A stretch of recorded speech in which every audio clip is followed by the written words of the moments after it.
کار کاملا قانونی و مشروع بود। মধ্যপ্রাচ্যের দীর্ঘতম শাসক আয়াতুল্লাহ আলী খামেনির আকস্মিক প্রয়াণে বড় ধরনের নেতৃত্ব সংকটে পড়েছে ইরান। প্রায় 4 দশক ধরে ইরানকে কঠোর হাতে শাসন করা এই নেতার উত্তরসূরি কে হবেন তা নিয়ে এখন বিশ্বজুড়ে জল্পনা তুঙ্গে। যেহেতু খামেনি আনুষ্ঠানিকভাবে কাউকে উত্তরসূরি ঘোষণা করে যাননি, তাই ইরানের ভবিষ্যৎ এখন ৮৮ জন জ্যেষ্ঠ আলেমের সমন্বয়ে গঠিত অ্যাসেম্বলি অব এক্সপার্টের সিদ্ধান্তের ওপর নির্ভর করছে।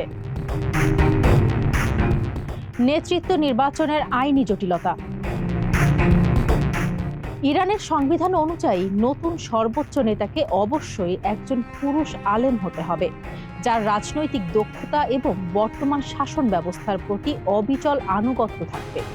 তবে বর্তমান যুদ্ধাবস্থায় এই আলেম পরিষদ আদৌ নিরাপদ পরিবেশে বৈঠকে বসতে পারবে কিনা তা নিয়ে সংশয় রয়েছে। কারণ মার্কিন প্রেসিডেন্ট ডোনাল্ড ট্রাম্প ইরানের সরকারি স্থাপনাগুলোতে লাগাতার হামলার হুমকি দিয়ে রেখেছেন। আলোচনায় রয়েছেন যারা সম্ভাব্য 5 প্রার্থী। বিশ্লেষকদের মতে সর্বোচ্চ নেতার দৌড়ে বর্তমানে 5 জনের নাম সবচেয়ে বেশি গুরুত্ব পাচ্ছে। তাদের মধ্যে যেমন খামেনির মুজতবা খামেনি আছেন, তেমনি ইরানের ইসলামিক রিপাবলিকের প্রতিষ্ঠাতা ও প্রথম সুপ্রিম লিডার আয়াতুল্লাহ খোমেনির নাতি হাসান খোমেনিও রয়েছেন। মুজতবা খোমেনি বয়স 56। সর্বোচ্চ নেতা আয়াতুল্লাহ আলী খামেনির দ্বিতীয় সন্তান মুজতবা খামেনি পর্দার আড়ালে থেকে ইরানের রাজনীতিতে শক্তিশালী প্রভাব বিস্তারকারী হিসেবে পরিচিত। দেশের সবচেয়ে ক্ষমতাধর সামরিক বাহিনী Islamic revolutionary guard corps IRGC এবং আধা সামরিক মিলিশিয়া বাহিনী বাসিজের ওপর তার বিশেষ নিয়ন্ত্রণ রয়েছে বলে ধারণা করা হয়। রাজতন্ত্রের মতো পারিবারিক উত্তরাধিকার বিতর্কের শঙ্কায় খামেনি নিজেই একাধিকবার ছেলের বিষয়ে উত্তরসূরি হওয়ার সম্ভাবনা নাকচ করেছেন। বিশেষ করে 1979 সালের বিপ্লবের মাধ্যমে ইরানে যে রাজতন্ত্র উৎখাত করে বর্তমান ধর্মীয় শাসন ব্যবস্থা প্রতিষ্ঠিত হয়েছিল, সেখানে বাবার পর ছেলের ক্ষমতা গ্রহণ এক ধরনের আদর্শিক দ্বন্দ্ব তৈরি করে। এছাড়া মুজতবা উচ্চপদস্থ কোনো আলেম নন এবং সরকারের কোনো আনুষ্ঠানিক পদেও তিনি নেই। আলী রেজা আরাফি বয়স 67। তুলনামূলক কম পরিচিত হলেও আলী রেজা আরাফি একজন সুপ্রতিষ্ঠিত আলেম।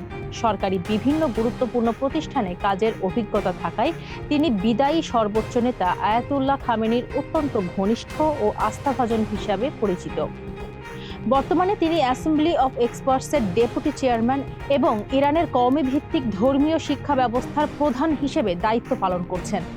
এর আগে তিনি প্রভাবশালী গার্ডিয়ান কাউন্সিলের সদস্য ছিলেন, যা নির্বাচন ও আইন যাচাই বাছাইয়ের কাজ করে। তবে নিরাপত্তা কাঠামোর সাথে তার সরাসরি ঘনিষ্ঠতা কিছুটা কম।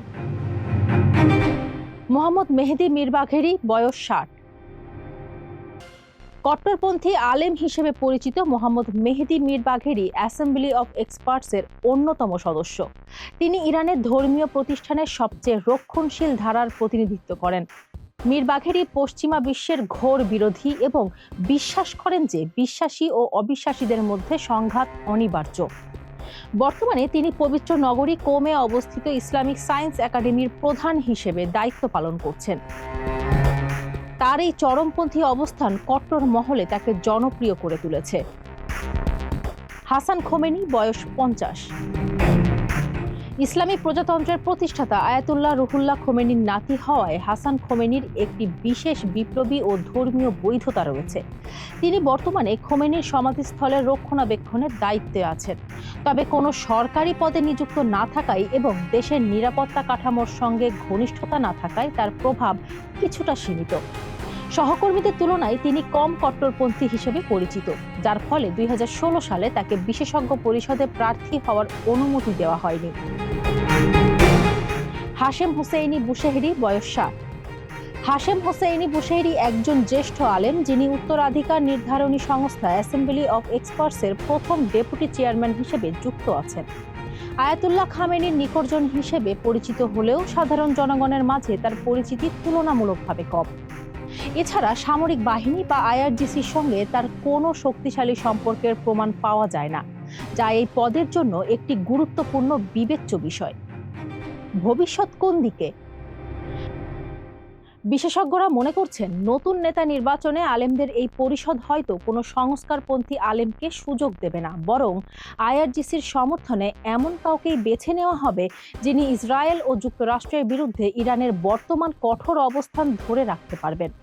খামেনির মৃত্যু ইরানের জন্য কেবল একটি শাসকের প্রস্থান নয়, বরং এক অনিশ্চিত ভবিষ্যতের সূচনা।